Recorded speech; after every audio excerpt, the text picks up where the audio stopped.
السلام علیکم میرے معزز سامعین، آج لے کر حاضر ہو رہے ہیں آپ کی خدمت میں ایک نئی کہانی جو کہ ہے افلاطون کے بارے میں۔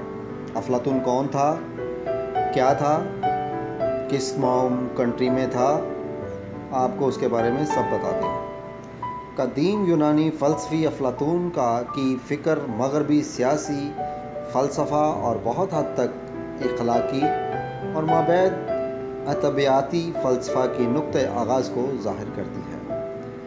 ان موضوعات پر اس کے معروضات کو 2300 برسوں سے مسلسل پڑھا جا رہا ہے۔ افلاطون کا شمار مغربی مفکر کے عظیم بانیوں میں ہوتا ہے۔ افلاطون ایتھنز کے ایک ممتاز گھرانے میں 427 قبل مسیح میں پیدا ہوا۔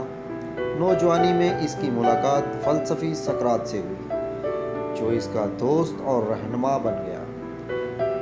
399 قبل مسیح میں 70 برس کی عمر میں سقراط پر بے دینی اور ایتھنز کے نوجوانوں کو ورغلانے کی مبہم الزامات کے تحت مقدمہ چلایا گیا۔ اس کو موت کی سزا دی گئی۔ افلاطون کے الفاظ میں سقراط دانا ترین، عادل ترین اور ان تمام لوگوں میں سے بہترین ہے جن سے آج تک مل پایا ہوں۔ سقراط کی موت نے افلاطون کے دل میں جمہوری حکومت کے لیے ایک مستقل نفرت بھر دی۔ سقراط کی موت کے کچھ ہی عرصہ بعد افلاطون نے ایتھنز چھوڑ دیا۔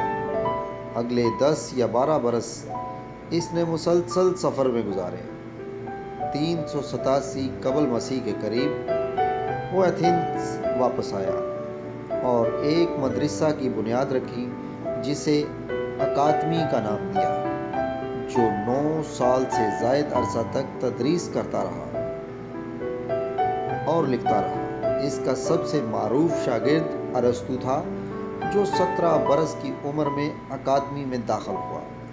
تب افلاطون 60 برس کا تھا۔ افلاطون 80 برس کی عمر میں 347 میں فوت ہوا۔ افلاطون نے قریب 36 کتابیں تحریر کیں، جن میں سے بیشتر سیاسی اور اخلاقی مسائل پر بحث کرتی ہیں۔ اس نے مابعد الطبیعیات اور الحیات پر بھی لکھا۔ اس کی تحریروں کو یہاں چند سطروں میں اجالا بیان کرنا